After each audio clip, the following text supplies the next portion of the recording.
বিসমিল্লাহির রহমানির রহিম। প্রিয় সাংবাদিক বন্ধুগণ, আসসালামু আলাইকুম।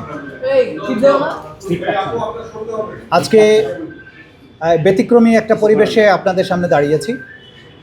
আপনারা ইতিমধ্যেই জেনেছেন যে নতুন চিফ প্রসিকিউটর নিয়োগ হয়েছেন আমার জায়গায়। প্রথম আমার রিয়াকশন হচ্ছে, আমি নতুন চিফ প্রসিকিউটরকে স্বাগতম জানাই। তার প্রতি আমার শুভেচ্ছা থাকবে। তিনি যাতে আমাদের যে রেখে যাওয়া যে অসমাপ্ত দায়িত্ব সেটা পালনে তিনি সফল হন।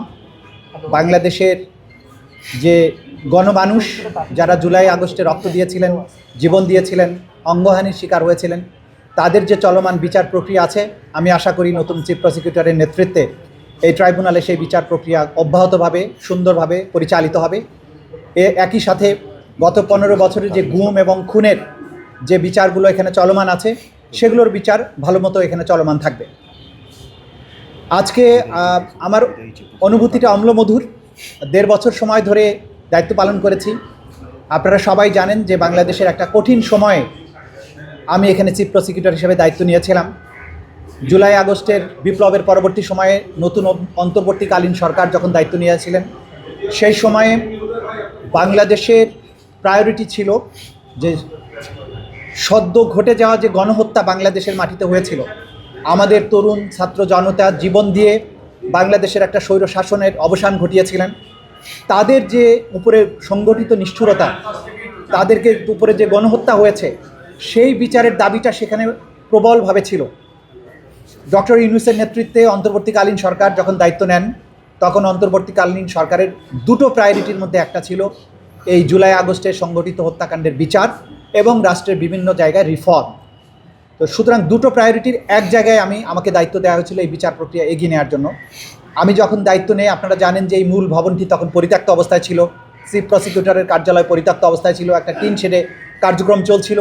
তার আগের প্রসিকিউশনে যারা ছিলেন তারা সব কিছু এলোমেলো রেখে পালিয়ে গিয়েছিলেন। বইপত্র নথিপত্র বৃষ্টিতে ভিজছিল। এরকম একটা বিশৃঙ্খল পরিস্থিতির মধ্য দিয়ে আমরা দায়িত্ব নিয়েছিলাম।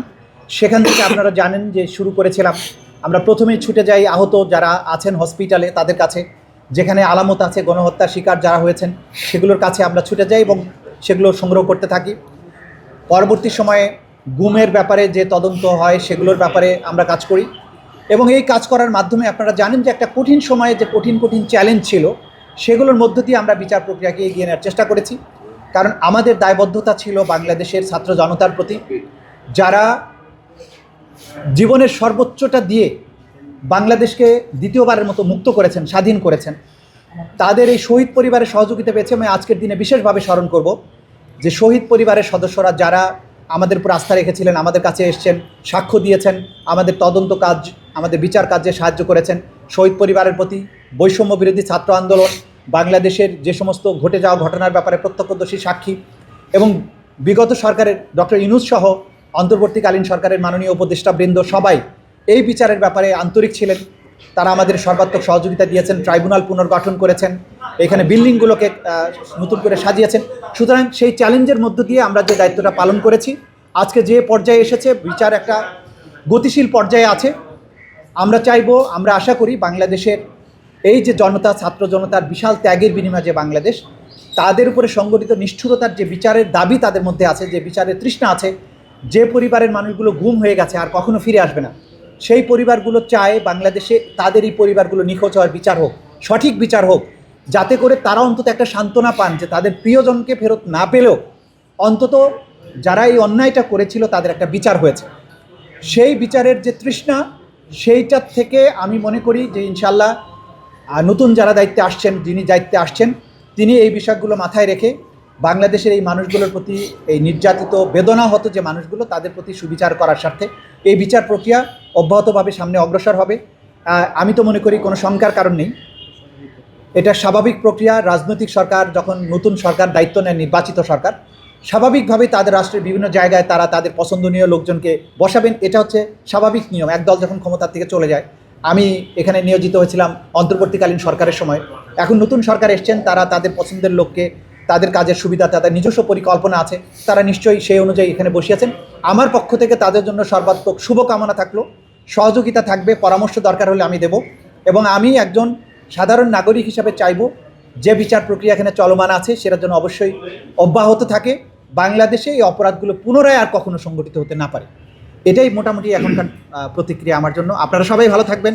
মিডিয়ার বন্ধুদের প্রতি আমার বিশেষ কৃতজ্ঞতা, কারণ আপনারা গত 1.5 বছরে এই ট্রাইব্যুনালকে যেভাবে সাহায্য করেছেন, যেভাবে ফোকাসড করেছেন, আমাদের বিচারের প্রয়োজনীয়তাগুলো, আমাদের বক্তব্যগুলোকে যেভাবে দুনিয়ার কাছে ছড়িয়ে দিয়েছেন, মিডিয়ার এই সহযোগিতা ছাড়া এই বিচারকে সফল করা অপূর্ণাঙ্গ হতো, সম্ভব হতো না, কঠিন হতো।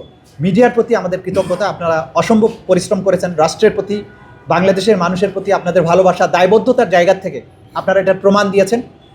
আমি আশা করব আপনারাও আগামীতেও এই একই ধারা অব্যাহত রাখবেন। বাংলাদেশটা আবার সবার হোক। বাংলাদেশে বিচারের পরে এমন একটা পরিবেশ হোক যে অপরাধগুলোর বিচার আজকে এখানে হচ্ছে, এই একই ধরনের অপরাধ বাংলাদেশে আর ফিরে না আসুক। কারণ আমরা আর ওই ধরনের অপরাধকে আর অ্যাফোর্ড করতে পারবো না। আবার গুম হয়ে যাবে, নাই হয়ে যাবে, যখন তখন তাকে ধরে নিয়ে যে হত্যা করবে, পুলিশ নির্বিচারে গুলি করে মানুষ মারবে, এইরকম দিন আমরা আর দেখতে চাই না। সেই কারণে সবাই মিলে আমরা কাজ করেছি। আমরা হ্যাপি। আমার টিমমেটদের প্রতি, তদন্ত সংস্থার প্রতি আমার টিমমেটরা সবাই প্রত্যেকেই তার যার জায়গা থেকে অবদান রাখার চেষ্টা করেছেন। আমি প্রত্যেকের উপরে আজকে বলছি, আমি প্রত্যেকের উপরে সন্তুষ্ট। আজকে একটা আনন্দ নিয়েই যাচ্ছি যে যতদিন দায়িত্ব পালন করেছি প্রত্যেককে আমাকে হেল্প করেছেন। আমি আশা করব আগামী যিনি চিফ প্রসিকিউটর আসছেন তিনি একই ধরনের সহযোগিতা পাবেন, তিনিও সফল হবেন। বাংলাদেশ সবাই মিলে আমরা সামনে এগিয়ে নিয়ে যাব। ধন্যবাদ। আচ্ছা, আপনাদের